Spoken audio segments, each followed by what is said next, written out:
Hey folks, welcome into this edition of Scho-time with Ira Schoffel, a special edition of Warchant TV. I'm Aslan Hajavandi, joined by managing editor Ira Schoffel of Warchant.com.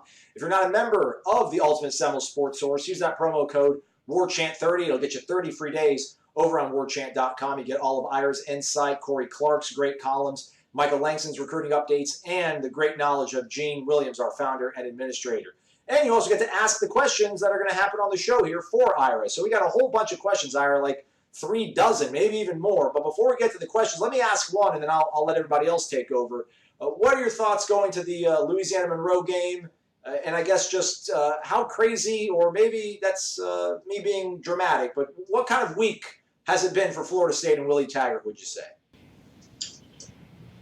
Not a great week. Not a great week. Obviously, coming off the loss and the way they played in the opener against Boise State, it was not going to be a good week no matter what. Then you had the whole kind of just controversy with hydration and what did Willie say, and was he making excuses? Was he not making excuses? Florida State now has kind of become the butt of a lot of jokes. I'm sure you're getting them. I'm getting texts from friends I know that went to Florida or Miami or other schools and asking me if I've had my water break today. So it's kind of been almost to some degree like a distraction, but the ULM game itself is kind of a weird game because, again, we know that this is not going to be a game on paper where you're going to know a whole lot about Florida State. They should win this game. They're favored by 21, even after losing their home opener to Boise State. So it's a game where I don't know how much you can gain from a X's and O's standpoint of how much has been solved. But I think the big thing I think everybody needs to see is how focused this team is, how focused this coaching staff is, because the week was not normal. I mean, that press conference that Willie had, impromptu press gathering that Willie held Wednesday morning, was one of the most bizarre ones I've covered in nearly 30 years of doing this. Just the fact that he chose to do it, how he handled it. It was strange. And it's been kind of a strange week, so I really don't have any idea what this team's going to look like on Saturday. But I think it's going to tell us a lot based on what they do. All right. With that said, Ira, let's not waste any time. Let's get to it. It's Showtime right here with Ira Schoffel, our managing editor of Warchant.com. First question comes from Primetime92. Says, thanks for all the coverage, guys. Harlan Barnett acts like everything on defense is already cleared up with some adjustments to alignment. Do you believe this? I sure don't. Seems more like personnel being not up to par for a 3-4.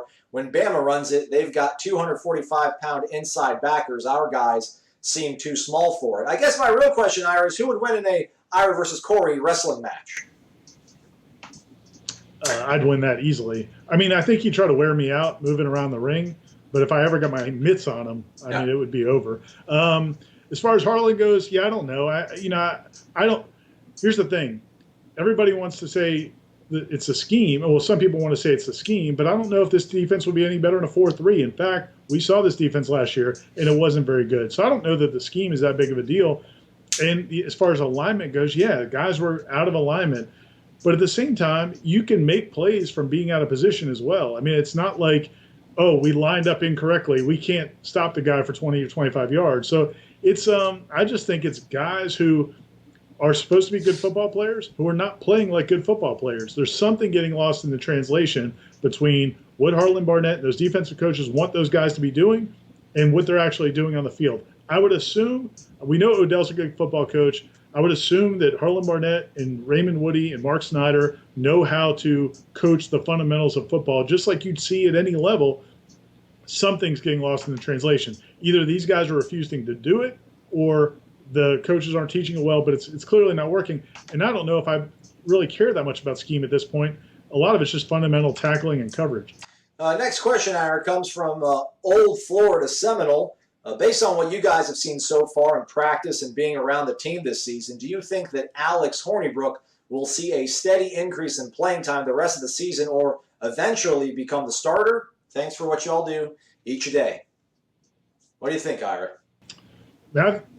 I think it's in play. If James Blackman has if he starts off this game the way he ended the last game, I think they have to consider it.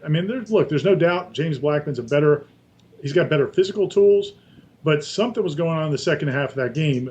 You looked up the stat. How many times has a Kendall Browse offense gone scoreless? It was 3 times before this. Happened 3 times prior in his career. And he wasn't going up against the 86 Bears. 85 Bears, Ira. 85 Bears. 85 Bears. Yeah, he would have scored. Yeah, Yeah, yeah. Oh, yeah. Bears. You're right. But yeah, to me, I got to put a lot of it on James. In fact, if you listen to Willie Taggart's comments on Thursday, sounded like a little bit like he was saying that. He said that if James is locked in and focused, then we're going to be fine. That implies that in the second half, when they got up big, he wasn't locked in and focused. So I think he's got to play this. This game's important for James Blackman. He's got to make the right reads. He's got to get them in the right plays, make all the right decisions. I don't think it's a complex offense, but the quarterback has to make right decisions. And I would, if he struggles in the first half of this game, I would definitely give Alex Hornibrook a look. Hey, let's go to another question. This comes from Smiley Knoll. He's been around since April 12th, 2002 on the boards, Ira. Look at that, man. Over 17 years. I bet you he used some sort of promo code for 30 days, and look at him now, 17 years later, happy as can be. His question is simply, Harlan Barnett, is he on thin ice with Willie Taggart now? No question. I mean, look, Willie Taggart, after last season, Walt Bell decided to leave. I think it was by mutual decision. So your offensive coordinator has already changed once. You brought in $1 million offensive coordinator. You brought in 2 new assistants, the guys you really wanted, Randy Clements and Ron Dugans, to help round out that offensive staff. Now, at this point, if things still continue to go in the wrong direction, this defense has not been good at any point over the last 13 weeks, going back to last season. Willie Taggart's next play would be, I need somebody to lead the defense. So, yeah, if I'm Harlan Barnett, something has to change, or I think his job's certainly in jeopardy. And that's not whether or not you judge him as a good person. Sometimes it just doesn't work, whether it's these kids not relating to him, or maybe he is making poor decisions during the games about decisions. I don't know what the answer is, but clearly Harlan Barnett doesn't know what the answer is either right now. So that has to turn around, or Willie's going to have to make a change there too. Let's stay with defense. Let's stay with Harlan Barnett's, job security, maybe lack thereof. NoleDad84 asking, lots of people on the boards on Warchant talking about firing Harlan Barnett during the season if no improvements on the defense are made. Is this even possible? We're already short coaches on that side of the ball, and I don't know how realistic it is to teach a new scheme mid-season with new language. Has this ever been done before, assuming he does get let go?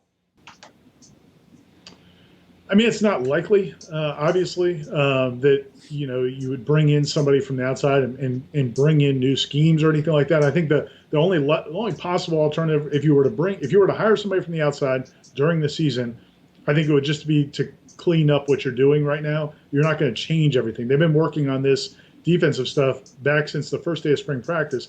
I remember the first day of spring practice, it was open to everybody. I remember writing on the message boards, hey, they're working some 3-4 at practice in our update, and people saying, no, they're not. They're just got a guy standing up at linebacker. And I was like, no, it really looks like the 3-4. And they put it in the spring, and they worked on it. Willie kind of denied it all offseason, and that's what they're doing. You're not going to change it, I don't think, midseason. But, yeah, I think it's possible they could bring in somebody. If there's somebody out of work right now, like a Jim Levitt or somebody like that, and they want to try to bring them in, it's possible. Another possible alternative is Mark Snyder, who's already on the staff, has been a defensive coordinator before. He's a guy that is the outside linebacker special teams coach. Maybe he's a guy that could take over the game planning and play calling. But, I think all of those things are dicey because of the thing he mentioned, that they are already short on assistant coaches. You only have 9 assistants. If you fire one of them, that's not a great situation. So I'm sure they would love to figure out a way to get through the season. But you can't keep giving up 500 or 600 yards every game. The only example, I know it's Showtime with Ira Schoffel, but if I can share this anecdote, the only thing I can know in my life history or whatever, watching ball about a midseason change, pretty sure Mac Brown in 2013 at Texas relieved Manny Diaz, if I'm not mistaken, and brought in Greg Williams, who was his former defensive coordinator, and that it did not work out well at all. I'm pretty sure they played Ole Miss. That's the only reason I remember. I was in Mississippi covering them. Pretty sure they played them that first game, and if I'm not mistaken, Ole Miss hung 40 points and over 500 yards during a midseason coaching change for Texas. So it's usually not a good sign when that kind of stuff happens. That said, let's progress to the next question. This deals with the Virginia game. Everybody seems to be saying that a win at Virginia is the only thing that can save this team, says Team McGrady 1. Again, we don't know if this is actually Tracy McGrady or not. It could be, Ira. It could be. The only problem, T-Mac points out, is that Virginia is a very good, sound football team that mixes it up on defense with a lot of exotic pressures and has a quarterback that will undoubtedly do some damage. Also a road game, at night, crazy environment. I have my doubts about this team being able to get a win. I think we all know where this team goes if they get blasted. But what about a competitive loss with another mixed bag of results. I see that as most likely, but the fan base still melting down. What say you? Is Virginia a must-win? Is it World War II? Is it a must-win, Ira? It's not a must-win. I do think, for all the reasons he mentioned, and probably some more, I don't expect Florida State to win that game. I didn't expect them to win it before what we saw in the second half last week, and I just think that's going to be a very tough game in week 3 for a team that's kind of breaking in new systems to go on the road and beat a Virginia team that I think really is heading in the right direction with Bronco Mendenhall and has a dynamic quarterback. To me, I think, if you could keep that game close, if you play pretty well this weekend against ULM, if the guys look like they're focused, they're doing their jobs, they're lining up correctly, they're filling gaps, you don't have a lot of the silliness you saw this past game, and then you go into that game and you play well against Virginia, I think it's a great sign. I think it's a really positive sign. I'm not saying it's going to get the fans back on board, but I think that's something you can build on with in the team. And to me, as I wrote earlier this week, is the number one focus for Willie Taggart should not be about what the fans say or the media say or the boosters. It's got to be on these players, and are they still bought in? And I think if you played well this week and you played well at Virginia, I think you keep the team galvanized and you have a chance to kind of make hay later in the season. But, as he said, they could lose ugly up there, and especially if they don't stay together. If they don't stay together, it could definitely get ugly up there. And then, things are obviously going in the wrong direction. This question comes from Eskimo Randy, Ira, asking, it seems obvious that the first few months of the Taggart era got hired, or rather the first few months after Taggart got hired and put together his staff was the genesis for a lot of the problems we are seeing now. Do you put the blame on Taggart himself for choosing the staff, or was he just in a no-win situation with the timing? Man, it was really difficult timing. And I talked about this during the summer at a couple of the tour stops I went to. If you think it was really a perfect storm, coaches always get hired in early December. That's when coaches get hired. But this was the first year with that early signing period. So he was faced with that. Plus, we all know what happened at the end of Jimbo Fisher's tenure. They had basically stopped recruiting for a couple months. So that class went from a number 7, top 10 class in the country to 70-something by the time that Jimbo finally stepped down and Willie Taggart got hired. So they had to totally rebuild that class in short order with an early signing period. And then the coaches, he tried to bring in from Oregon, Jim Leavitt and Mario Cristobal, didn't come. So that would have been his 2 coordinators, and it didn't work. Now, you could also make the argument, and I'd be with you, that he needs to have some backup plans. You can't just say, I didn't get the guys I wanted. Now I'm just picking anybody. Walt Bell, who I've never worked with, and Harlan Barnett, who I've never worked with. One thing I'd say on that is one of the issues with hiring a kind of a younger coach with Willie Taggart's resume is Willie Taggart started most of his experience, all of his experience as a head coach was at smaller schools. And most of his experience as an assistant was, other than time when he was at Jim Harbaugh's staff, he didn't grow, and he became a head coach really young. He didn't work for 20 years with SEC assistants or ACC assistants or Big Ten assistants. He worked at Western Kentucky. He was an assistant to his coach at Western Kentucky. Then he went to work for Harbaugh. Then he went back to Western Kentucky as a head coach. And then he became a head coach at USF in Oregon. So he doesn't have, to me, that network. I think that's a concern, is he didn't really have that network that Jimbo did. Jimbo, when he came in, he had guys he had worked with for years at Auburn and places like that. And I think that's in LSU. And I think that's an issue. He doesn't have those relationships. I feel like that was an issue. So he went out. It was kind of a open search. And now you're hiring guys you haven't worked with. And that's one of the, in everybody's workplace, one of the challenges to creating diversity in the workplace, not to get off topic, is people like to hire people that they've worked with before and people that they've known before because you trust them, you know what to expect from them. The problem with that is it makes it harder for people that don't look like you sometimes to get jobs. So that's why they really push diversity. And so I think Willie Taggart didn't have that pool of coaches that he's worked with at top-level jobs. And I think that, he made some bad hires. There's no doubt that if you look at what Harlan Barnett's done so far and that defensive staff has done so far, and the fact that the offense was a disaster last year, how many coaches did he get right? He kept Odell.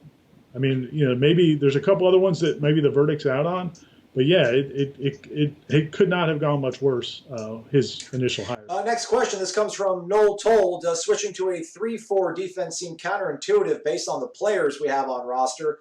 3-4 requires dominant play from your linebackers, and we have one of the weakest units in the conference. In addition to that, takes some of our talented DNs and puts them in pass protection instead of rushing the quarterback. Any chance we see a change in defensive scheme mid-season, Ira? Yeah, again, I mean, as we said before, I don't think it's ideal personnel for a 3-4, but I don't think it was great personnel for a 4-3 either. You don't have great pass rushers.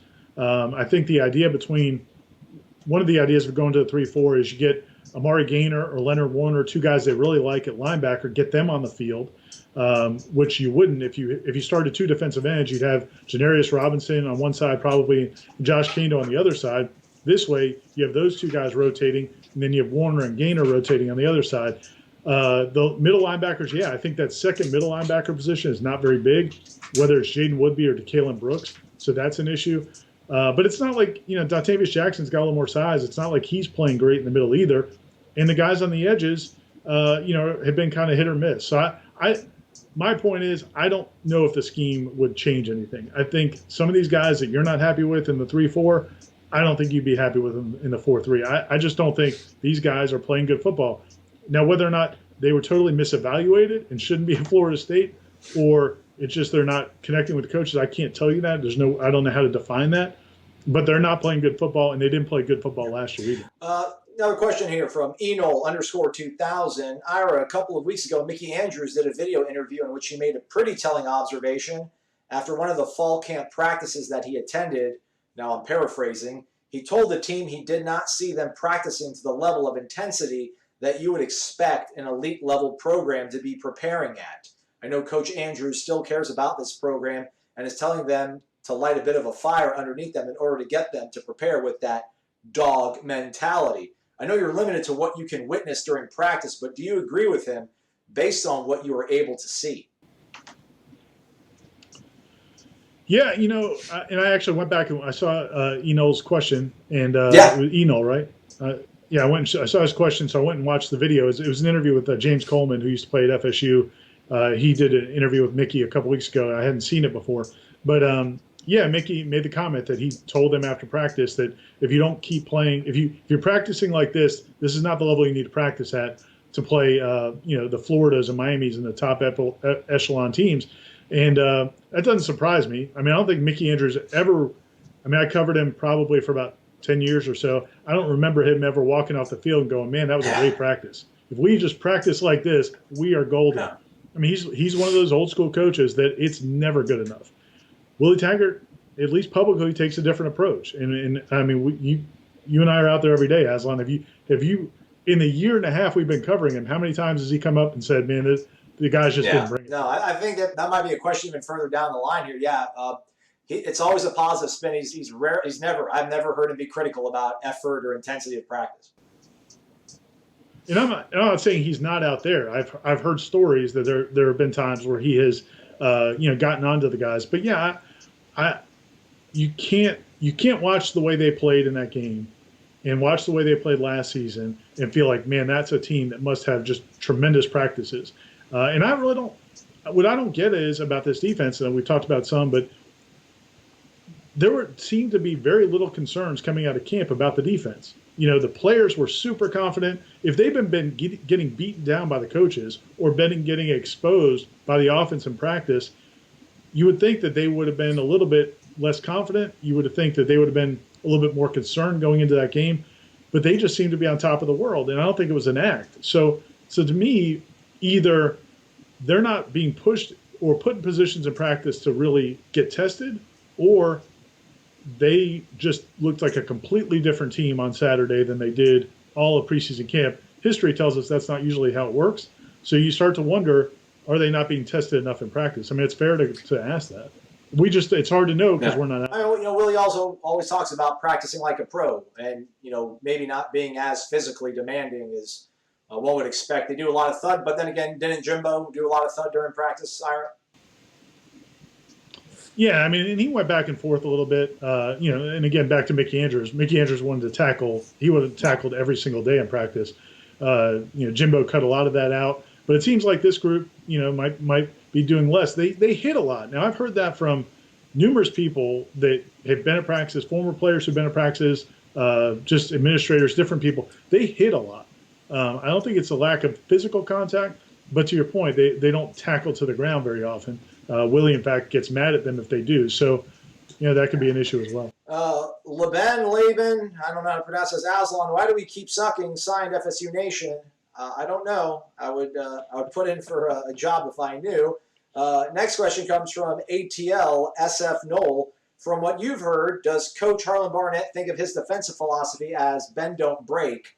That is, staying on the field longer on average to mitigate big plays. And if so, does this not seem contrary to Coach Kendall Briles or any offense's need for more possessions and getting back to the field quickly enough after each possession to keep the opposing defense gassed?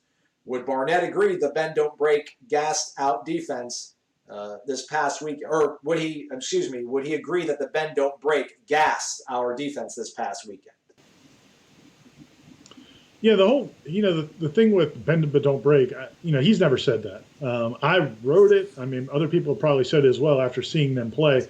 During preseason camp, you kind of got the feeling that's what they were doing because Kendall Briles made the comment about the offense the defense was playing soft, so he took things underneath. And he made some comments where you could kind of read into they're playing kind of soft coverage. And some of the things we saw in practice, some of the drills they worked on with the defensive backs, playing more zone. I kind of got and just from some of the alignments we saw, I got the impression maybe they were going to play off the ball and try to keep everything in front of them. That seems like it's a point of emphasis for this defense this year. I don't know why that is. Harlan, when we talked to him about it Thursday morning, he said that in those third and long situations, he felt like it was better to kind of play back a little bit, come up, keep everything in front of you, make the tackle, and get off the field. And that's a sound approach. If you can get some pressure, you have to get some pressure. And when they were rushing three, they got zero pressure. I don't know why they're playing the way they are in terms of Harlan Barnett was a very physical football player. He played in the league for a long time. He was known as the hit stick. That was his nickname. His defense at Michigan State, man, they brought it. They hit. When he got the job here, he talked about having war daddies. Everything, even today, when we talked to him Thursday, he sounded like frustrated about calling a conservative game plan. But for some reason, they've done it. And that's not a Harlan Barnett decision entirely. The head coach has to be a part of that. The head coach, even when it was Bobby Bowden, would sit down with Mickey Andrews and say, what are we doing?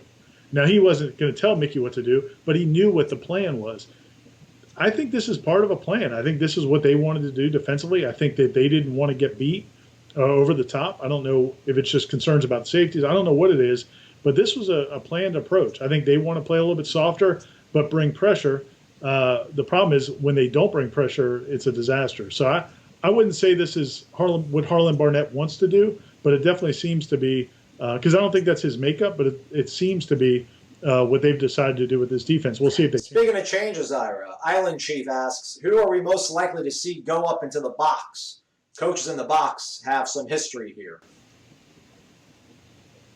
Yeah, I think it's going to be Harlan Barnett. And people that didn't watch the interviews, Harlan Barnett and Willie Taggart both said that they didn't want to discuss what they were going to do. They didn't have a full-time coach up in the coach's box for the opener. I think the reason for that, because you remember last year, so in the first half of the year, or two-thirds of the year, whatever it was, Mark Snyder was up in the booth, and Harlan Barnett was down on the field.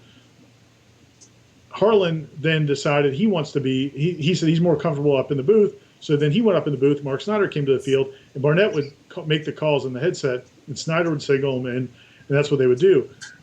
I think they didn't do that in the opener because Snyder now is a special teams coach, and I think they wanted him to be focusing on special team stuff, not signaling and plays and stuff like that. So my guess is that they're going to go back to what they did late last season, which I'm sure warms everybody's heart because the defense played so well in the second half of last season.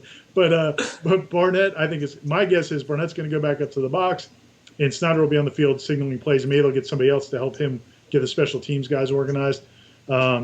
But that's just a guess. I don't know what else makes sense. You're not going to put Snyder up there. I don't think. And Barnett likes being up there anyway. So that's my guess is what they'll do. Barnett, I think. No, I agree with that. And by the way, I'm not being smart alecky here, Ira. I got a bottle of water here that I'm drinking from. I just want you to know that whenever I ask a question, it's going to the screen on Warchant showing the question. So if you want to take a quick sip of something to stay hydrated, when I start reading the question, that's your cue to be able to do that. So Just I want you at your best out there, man. Let's go to the next question here. Or go ahead. I kind of think hydration's overrated. So all right. This question comes from Single Shot. Single Shot says, let's talk about something important for a change. How are we going to bounce back after yet another loss?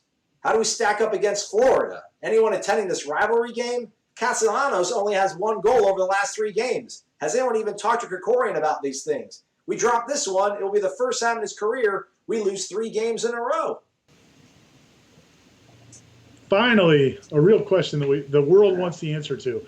And, FSU soccer has a huge showdown Friday against the Gators. That is always, you talk about high-level soccer. That's about as good as it gets when Florida and Florida State play. The Noles, defending national champions, stumbled a little bit early, but, this is what Mark Krikorian does. He is the quintessential coach that's coaching for the end of the season. He's coaching for November. He's not coaching for the win-loss record in September. So I think the Noles are going to be fine. I'd like to see him get a big win against the Gators, and we'll definitely see if we can make it out there. That's going to be good job. I would have drawn a blank. Thank God you're here, Ira. Thank God it's showtime. Thank God it is showtime. Next question comes from Joanne24. My question, he says, is why is everyone so insistent that Jaden Lars would be a linebacker? He's playing out of position. It's pretty obvious. He's not being put in the best position to succeed. He's 219 pounds, not 235. He shouldn't be inside. Also, why do we recruit the top man corners in the country and not have them play man, especially in 3rd and long? Why do we not adjust in game? Good questions. Good luck with those ones, Ira. When he says everybody is convinced he should be a linebacker, he means basically everybody on the coaching staff, right? Because I haven't talked to anybody outside of the coaching staff who's like, yeah, we need to make sure we got 6 at linebacker. Yeah, and I don't think Jaden Lars Woodby is not one of the problems on this defense. I think he's a good football player. I don't think that position's probably best suited for him. I do think he'd be better at safety. But this is what they want to do. And I think maybe it tells you that their concerns they have is the other options at that position. And I guess it's more important to focus on the linebackers. So inside linebacker, basically your top 6 guys are obviously Dontavius Jackson, Jaden Lars Woodby, DeKalen Brooks, Emmett Rice, Jaleel McRae. Kevon Glenn, yeah. Kevon Glenn, maybe? Yeah, true freshman. So those are your 6 guys you got to choose for. Jaleel McRae, I thought, looked good when he got in there. Willie Taggart and Harlan Barnett have both said as much this week. It looked like when we were out there on Tuesday, I thought I saw Jaleel McRae getting with the 2s ahead of Emmett Rice. It looked like it was him and DeKalen Brooks with the 2s. So maybe he gets there in the mix a little bit more. But the bottom line is you're not getting good play from any of them, really. Dontavius Jackson, he graded out. If you look at the Pro Football Focus grades, which I'm not a huge subscriber to, but I do. I think they tell part of the story. They tell you that he did not play very well, and you could watch the game and tell the linebackers did not play well. So, I don't know. That position has been bad, really, the whole last year and a half since this staff has been here. Raymond Woody, who's that position coach, has coached for a long time. He's been a defensive coordinator in college football. He's a very good recruiter. But again, that position has not performed well at all, and they got to turn it around. But I don't think there's any. It doesn't seem to me that there's any chance Woodby's going to move back to safety. If they wanted to do it, I think they would have done it. I think they feel good about the young safeties they have. So I think they're trying to get their best players on the field, and they feel like that's a good position for him.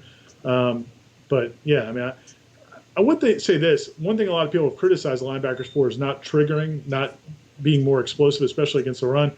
One thing Harlan Barnett talked about on Thursday was that in a lot of their schemes, that's not the idea. They are supposed to be reading and reacting, and it's not necessarily just triggering off the snap of the ball. So that's part of it too. We may be judging him unfairly because we don't necessarily know what their assignments are. The other thing about the DBs and why are they playing man instead of zone, I do think that's an issue. I do think these guys Asante Samuel, if you watch Asante Samuel's high school tape, he's one of those guys in 7-on-7 tape. He's one of those guys that like to get up in somebody's grill, be physical, even though he's a smaller guy. Stanford Samuels as well. I think they're guys that prefer to play man. And that's the case sometimes with corners. They don't want to play zone. Now, ideally, they need to learn it, but they played so much soft zone in that game. And I'd like to see them play more man. It sounds like maybe they will, but I don't.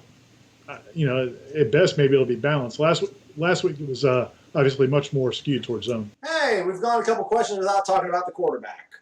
Farmer Noel, if James Blackman has another game where he lights it up in the first half and lays an egg in the second, do you think we will see Alex Hornibrook?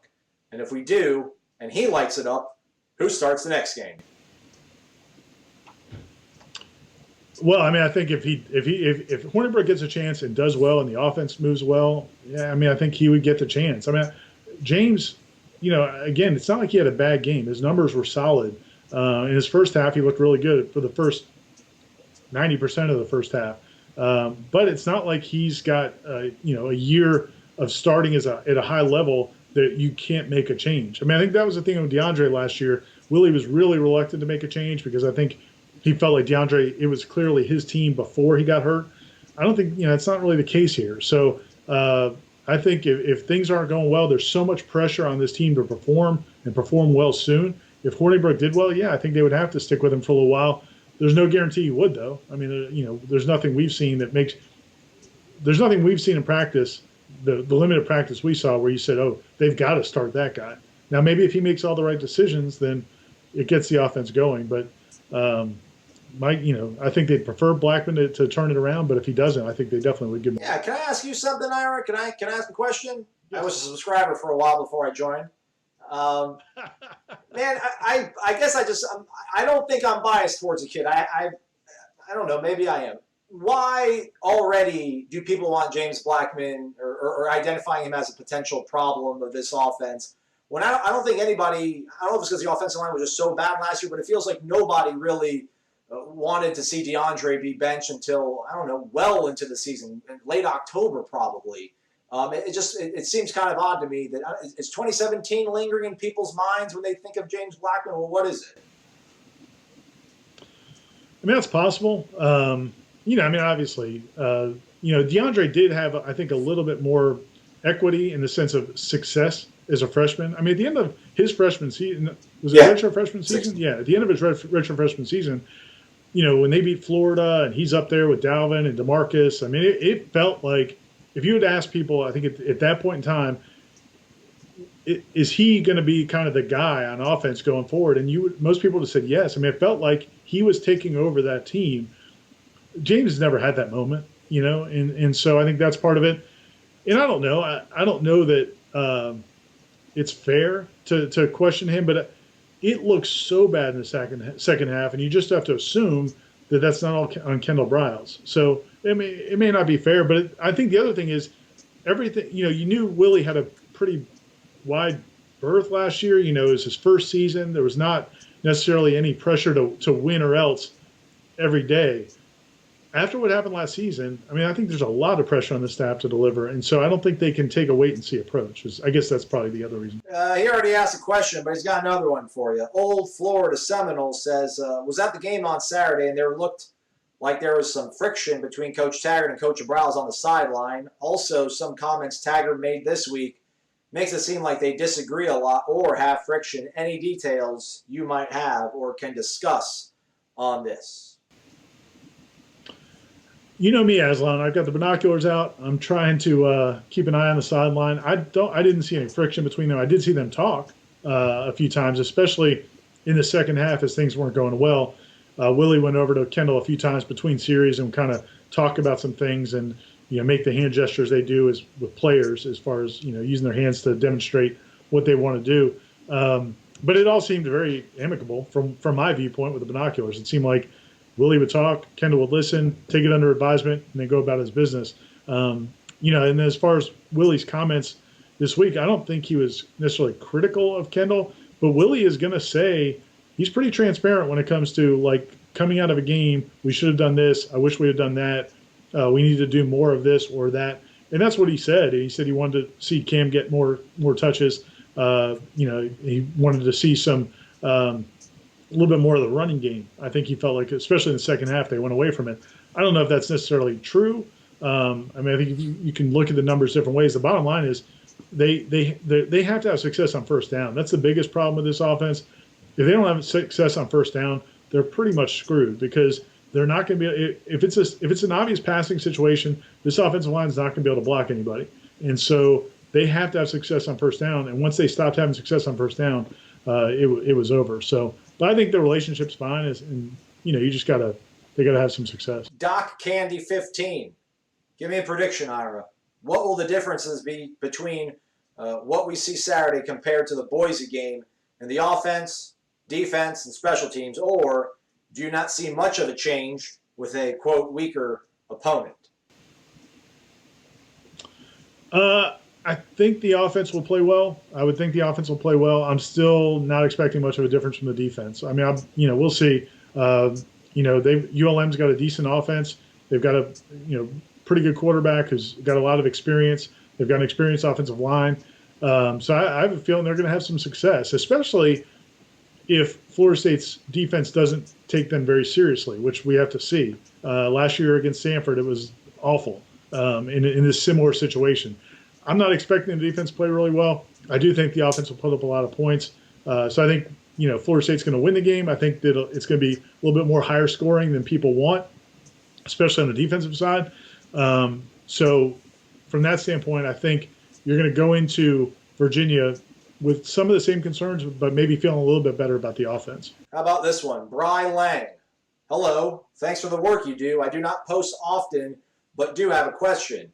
He's not lying, Ira. He's coming up on his 10-year anniversary. He's only posted 6 times prior to this. Pick your spots. Pick your spots, man. Yeah. Willie Taggart's attitude in all the press conferences this week seems to be all upbeat, smiles, jokes, etc., like there's nothing wrong. 5-8 as the head football coach of Florida State, and one of the worst second halves of football I think I've seen watching football last week, does not seem to fit that attitude. The, quote, other coach would show his disappointment and try to light a fire for the team in interviews with the media. I'm afraid that the team will take on the attitude of their head coach, and that is all okay and fine from him. Do you think that this is just the way he's handling the media and is really concerned with how things are going behind closed doors, or do you think he acts like this and all is well with the team? Yeah, it's a good question. I think and that's a really good way to define one of the differences between Willie and Jimbo, or the other guy, is that Willie does, I think, when he's doing press conferences, when he's doing interviews, I think he's talking to us and the fans maybe. I don't think he's talking to the players. Jimbo, some other coaches are talking to the players through us. They want to, if they're frustrated about something or if they want to get a message across, they will use the media to get that message across, sometimes to their own players. Willie doesn't do that. As we said earlier, every practice has been good since the start of camp, which seems impossible, but that's what he says. And this week, as he said, he's been kind of lighthearted. I do think this week, part of the reason I think he's been kind of glib maybe is he's not happy with the media. And I think it's a way to kind of a defense mechanism, maybe, like to let us know and let everybody know that the media is not getting to him. But yeah, I have heard that, especially earlier this week, he let his dissatisfaction be known to people on the staff and the team and the program. So I don't think the guy you see in the videos is not necessarily the guy you're seeing in practice. It's just a different way of going about it. Is it them against the world right now, Ira? Is it bunker mentality for him and his team? It should be. I mean, it should be. I mean, that's what you need to rally around something when things aren't going well. But, at the end of the day, nobody brought this on themselves. I mean, nobody brought this on them. It was them going into halftime, and I still feel like, and Willie denied it, but some other people have agreed with it. I think they thought they had the game won late in the second quarter and put on cruise control, and it was kind of the rabbit or the tortoise in the hare. And I think, Boise kept chipping away and Florida State kind of faded. But, I think I'm sure you would hope it's bringing them together. But if it's not, again, I think we'll start seeing signs of that over these next 2 weeks, because last year it definitely didn't bring them together. Here we go. Another guy been around for 17 years. 85 Noles. Thought our offensive line was better in the first game. Did you? Think about that, by the way. These guys and ladies who have been members since 2002, and some of them before, because I don't think the Rivals thing ever even shows the people who were subscribers to the Gene site back in the 90s. So I mean, think about 20 years with it's awesome. I mean, it's really cool. It speaks to Gene and the content, but also to these people and their passion for Florida State. What was his question? Just the offensive line. He thinks they played pretty good. Do you? Yeah, I thought so. I mean, again, I think what Randy Clements can do and what this offense can do is they can kind of make it to where they can function as long as they're on schedule, as long as the offense is working, they can block it to where they can run what they need to run. Where they have no chance is in obvious passing downs. I mean, they just don't have any chance there. So, they're not going to be able to block a good defensive front on second and long or third and long if they drop back to pass, and you're asking the quarterback to sit back there for 3 or 4 seconds and make a read. So that's going to be the key. They have to stay out of those situations, and I think they'll be fine. A lot of the running plays, and Willie talked about not running the ball better in the second half. A lot of their best runs were when the offense was moving, and because that's how that whole thing works, is you're getting the defense off balance, you're getting the defense fatigued a little bit, then you're hitting them with runs. That's the key. This offensive line is not going to be good enough to line up on 1st and 10 and get 4 yards, or be able to pass protect on 2nd and 12 or 3rd and 15. So they have to stay out of. And Kendall talked about that earlier. They can't be predictable in down and distance. How about 16 years, Ira? We got a subscriber, 16 years. C. Puckett. Sure. Yeah. Short timer. Practically speaking, would FSU be able to hire Jim Leavitt and demote Harlan Barnett into an analyst role mid-season if the money were available? Yeah, I mean, they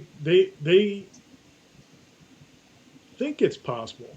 I'm pretty sure it's possible.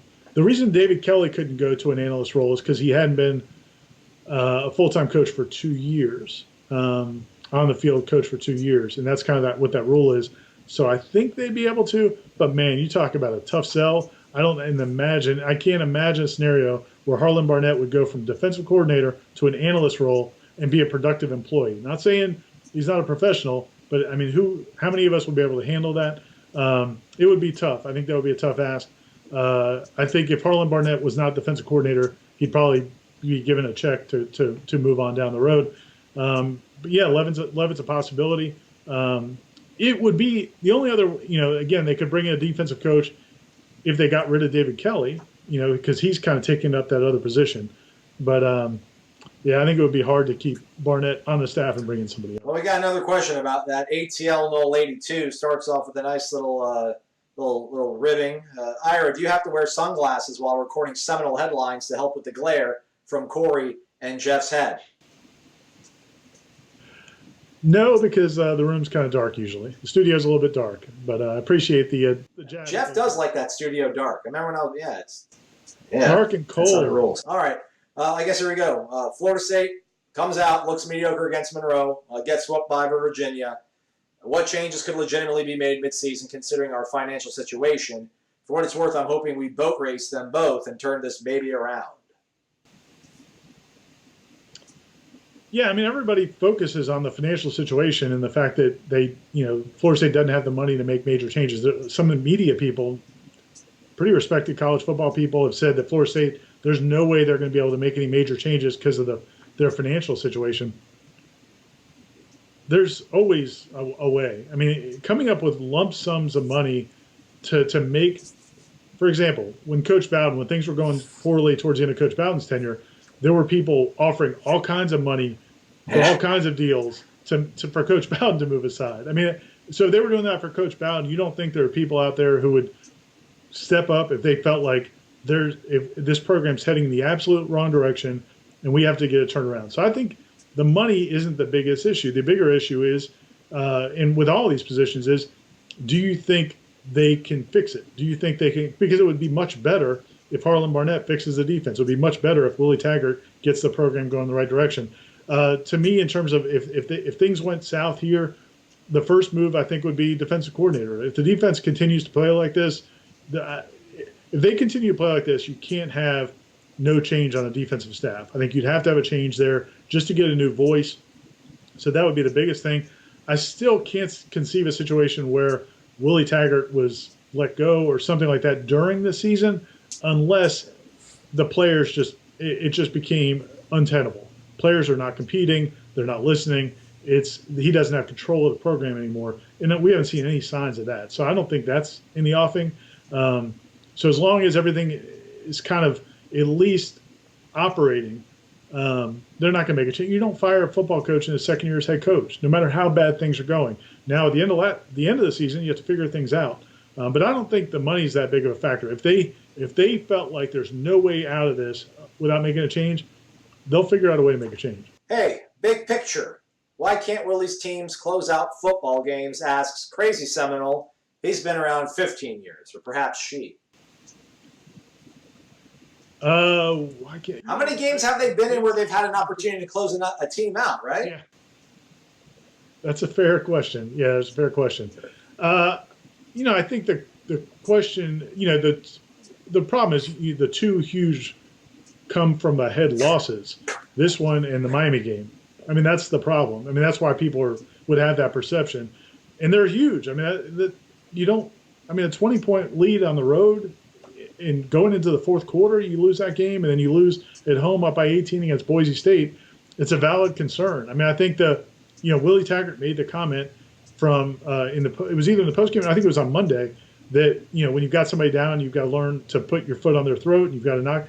Well, yes, you do, but that has to come from the coaching staff. And I don't know what they said at halftime. I don't know how they said it, but clearly those guys did not come out focused in the second half. I think towards the end of the second quarter, they thought they had the game won, and that's how they played down the stretch. Miami game was different. I don't think they stopped playing hard.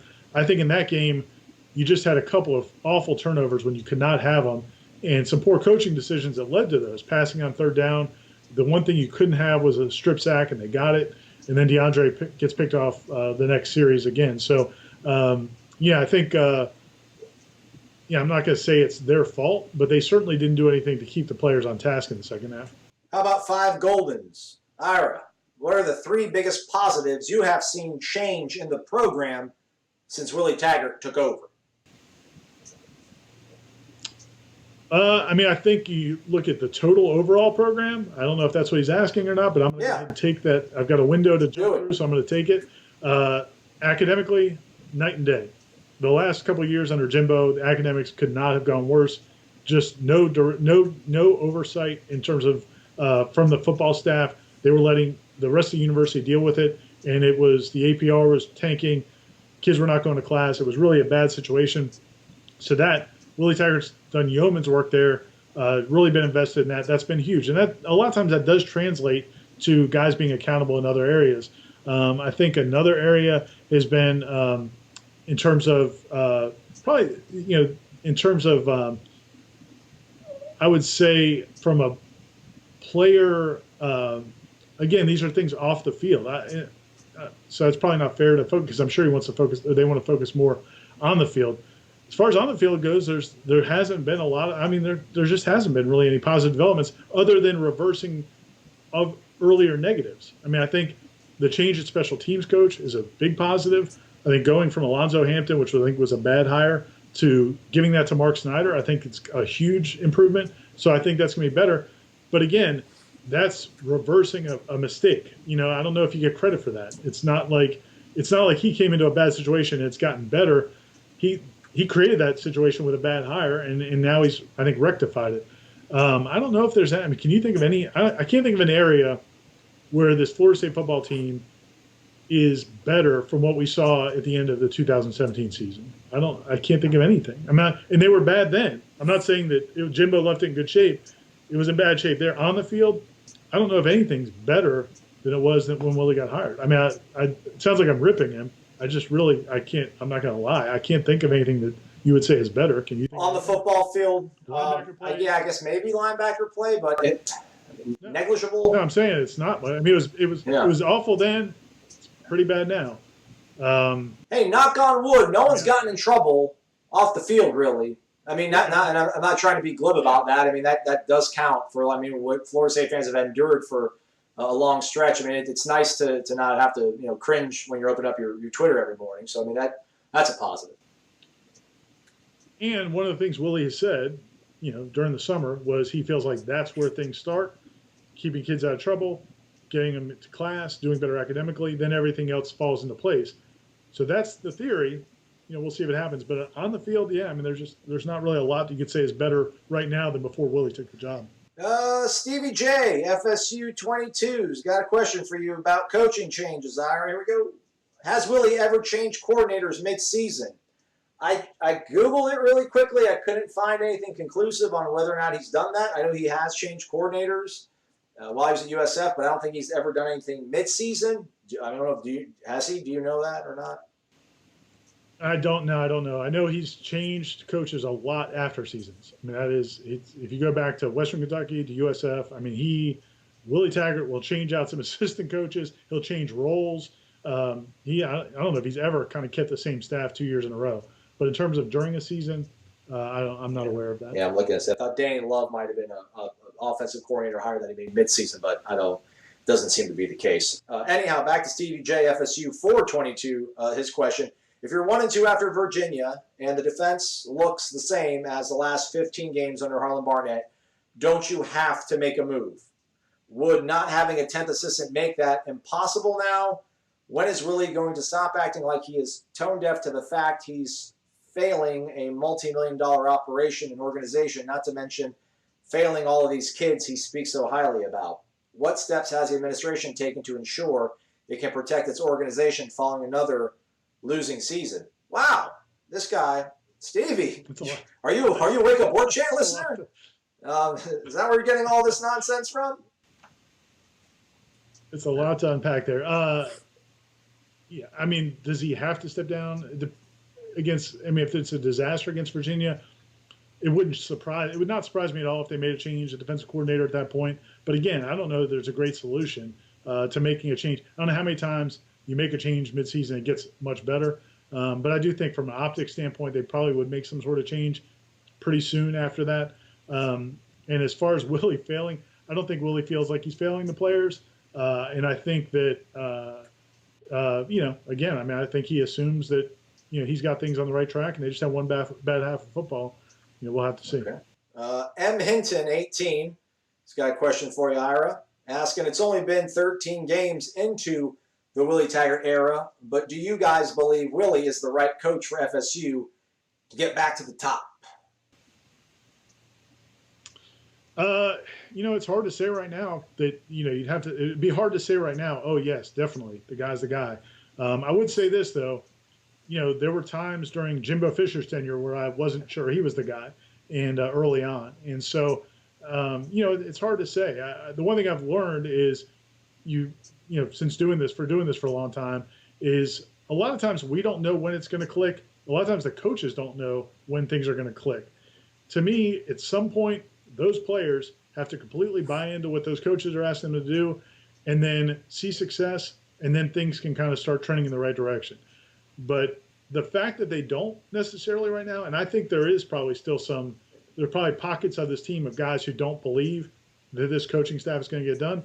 That doesn't mean it couldn't change, because I think there were some guys who felt that way early in Jimbo's tenure, and it started to change. So my point is, you don't know. You don't really know until you get to a point where the kids aren't even listening anymore.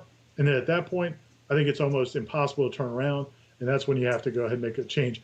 Otherwise, you got to wait longer than 13 games. You can't make a decision like that after 13 games. Well, here's like the quasi-good news, Ira. When we were in Charlotte for ACC kickoff, we spoke to Scott Satterfield, the new head football coach at Louisville.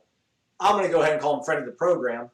Might be a little bold move after only one time hanging out with him. But he did tell us, myself and Corey, on the podcast that he believes, it takes some time, obviously, to change a culture and flip things over. But he did say that Florida State fans, and he wasn't singling out Willie, but he says, a fan base, you'll know what you have in a head coach midway through year number 2. I think for a lot of people, you need 3 years, churn the roster over. I just don't know if that's practical in this day and age. But, Scott Satterfield, the guy who's taken over a really tough situation in Louisville with what Bobby Petrino left him, said to us that, midway year number 2, you'll kind of know where you're at. So, I guess, we'll find that out. If that wisdom proves correctly, we'll know sooner than later. I mean, that's kind of Clemson week. So what better time to find out whether or not you've got it to be able to turn things around. So next question comes from Blazer Knoll. Blazer Knoll, He quoted something and just wanted to tack it on. Next question comes from Smith's DFL. He says, would you reissue and update the fine Warchant article about how many top high school recruits have left the program, not going into busts if they're still here? Some posters keep talking about how talented FSU is versus its opponents, and I suppose they're basing it on recruiting class rankings, but when you lose 3 quarterbacks, a 5-star wide receiver, George Campbell, who did little, a running back in Amir Rasul, etc., it's obviously not the case. Writing something long enough, strong enough, but wrong enough doesn't make it so. Even if we wish really hard, we're just not that good in too many places. Ouch. Ow. That's my philosophy, is write it long and strong, and it has to be right. Yeah, that's a good idea. I mean, we can go back and look at that and see what's left of those classes. But look, man, you look at that field, it's 4 stars and 5 stars. I mean, it just is. There are some 3 stars, and a lot of those guys can be good players, but it's not a lack of – I don't think it's a lack of talent. You look at that secondary, all those guys were recruited by everybody. I mean, Stanford Samuels could have gone to Alabama, Georgia, and Kirby Smart, Nick Saban are fighting over him. Asante Samuel could have gone anywhere. I mean, there's talent on that defense. It's not a lack of talent, I don't believe. I think it's guys who aren't playing to the level they need to play, and ultimately that's a judgment. You have to judge the coaching staff based on what they get out of those guys. Last question here. We made it to the end, Ira. Congratulations, man. Look at you. Big Easy 1604 says, I cannot recall exactly when this happened during the game, but they cut to the sideline and Levante Taylor is there, and while this is not an exact quote, he is essentially saying the game is over. Did you catch this? Do you think it evidences their mentality? Yeah, I didn't see it. We were watching on TV, and I went back and watched the condensed version that you can get on the ACC Digital Network. I didn't see the actual 3-hour version or 4-hour version. They cut everything. They cut all the good stuff out of the ACC condensed replay. I'm not a fan of it. Why? I'm not a fan of it either. Why? Yeah, it's not a very good product, but I felt it was better than nothing. I just didn't have 4 hours. But as far as that comment, a lot of people saw it. A lot of people talked about it. I guess one of the things that it looked like he was saying it's too easy. I talked to some people around the program. They said that is something that Levante will say at practice. So it sounds legit. It sounds like kind of one of his catchphrases. Like when somebody, when they hit a jump shot, they say buckets or whatever it is. It's kind of one of his things. I wouldn't say it's indicative necessarily an indictment of the entire team, but I think when you look at the way they played and the comment, we know how they played defensively. I think they definitely relaxed. And then you listen to the comment Willie Taggart made about Blackman on Thursday, saying if he just stays focused and we're going to be fine. To me, it sounds like they feel like he lost focus in the second half of that game. So I think all of the other things point to that. So yeah, I think that's probably what happened. But I don't know that you could pin it on Levante Taylor. Excuse me. I think I think the whole team, and he goes to the top. I mean, I think they didn't stay on task. This whole thing about learning how to win, well, that comes from the top, and that is not an indictment of players. To me, it's an indictment of the what they're getting from the coaching staff, because that's who determines all that is the coaches. It was a 2-part question, so we're not quite out the woods yet, Ira. The second part of it was, would you not think that the best strategy at linebacker would involve starting Amari Gaynor, Emmett Rice, and Jaleel McRae? Seems like while not a lot of experience, they have the right aggression and athleticism that you need. While not talked about, I thought Gaynor looked really good, especially in coverage against tight ends, as he had really good catch-up speed. Yeah, absolutely. Yeah. Yeah, I like Gaynor a lot. He's not going to be great against the run. I think the grades, I mean, he wasn't out there a lot, but I think from what I know about him as a player, he's going to be much better in pass coverage and rushing the passer than he is at stopping the run. So I think that's a little bit of concern there. I think they expect more out of Leonard Warner in that area. We'll see if he delivers. I'm not as high on Emmett Rice maybe as some other people have been, but I do think Jaleel McRae should play. I mean, we saw him in the spring. I don't know what he did during the summer to end up third on the depth chart going into preseason camp, but I thought he looked good last Saturday when he got in there. And he's a guy that he gives you some of that size. He's a guy that looks like he's not afraid to stick his nose up in there. I'd definitely like to see more of him. And we'll see. Dontavius Jackson to me is a key. If they're going to keep running him out there and having him play 90% of the snaps or 80% of the snaps, he's got to play a lot better. If he's not, then I think they have to make a change there too. Just shy of the hour mark there, Ira. The Jimbo Fisher LSU Sports Illustrated story. Do you want to type that out for the folks on the tribal council, or is it easier for you to talk about it? No, that's good. I mean, I'll do that. I'd said in the thread that I wanted to, if there weren't a lot of questions, I would address that. There's a story this week. People haven't seen it, not to promote Sports Illustrated, but there's a story about LSU's 2016 coaching search and how it related to Tom Herman, Jimbo Fisher, how they ended up sticking with Ed Orgeron. It's an interesting story. They got a lot of people on the record who are no longer there. Joe Oliva, the athletic director, and other people to comment on it, seemingly pretty openly. I think there's some revisionist history there. A lot of it touches on Jimbo Fisher and whether or not he was the top candidate or a top candidate for the LSU job in 2016.